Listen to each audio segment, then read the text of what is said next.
Good evening. This is the late news update from JFB Current Affairs. Marcelo Padovan Caê from the Social Democratic Party took office as mayor and deputy mayor of Jordan Fields during a ceremony at the City Hall on Friday the 1st. The 13 councillors also took office for the next legislature. Because of the COVID-19 pandemic, the solemnity was restricted to the public and complied with all safety protocols. In his inaugural address, Marcelo called for unity with the population, entities and social organizations. The mayor insisted that institutional relations need to be strengthened to overcome the crisis. After the ceremony, the councillors held an extraordinary session to define the board of directors of the next 2 years. After the votes, the president will be Cláudio Adão, the vice president Alfredo Cotini, the first secretary Marcelo Xuxa, and the second secretary Cátia Branco. In other news, US President Donald Trump has been recorded telling Georgia's top election official to find enough votes to overturn the election result. Mr. Trump told Republican Secretary of State Brett Raffensperger he wanted to find 11,780 votes in a recording released by the Washington Post.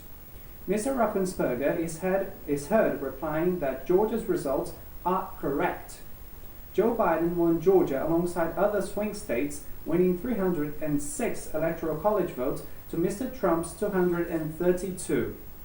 Vice President-elect Kamala Harris called Mr. Trump's comments a bold abuse of power. It comes ahead of two crucial runoff elections in Georgia on Tuesday that will decide which party controls the Senate. Since the 3rd of November vote, Mr. Trump has been making unsubstantiated allegations of widespread electoral fraud. All 50 states have certified the election results, some after recounts and legal appeals. Congress is due to formally approve the election results on January the 6th, and Mr. Biden, a Democrat, is due to be inaugurated as president on January the 20th.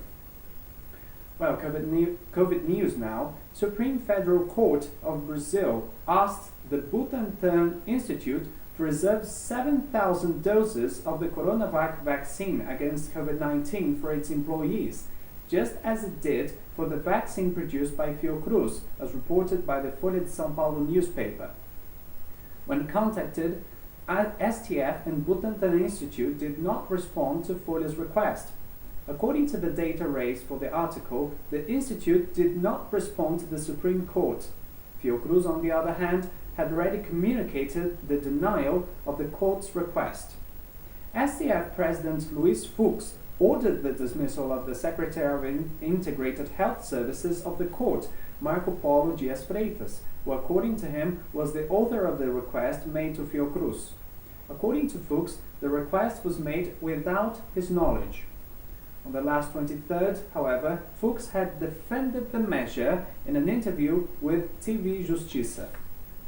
Marco Polo Dias Freitas stated on Tuesday that he never performed any act without the knowledge of his superiors.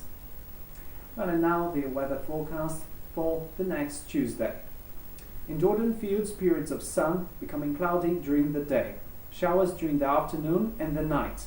Temperatures range from 14 to 26 degrees. Well, that's all for now. From JFB Current Affairs, we wish you a very good night.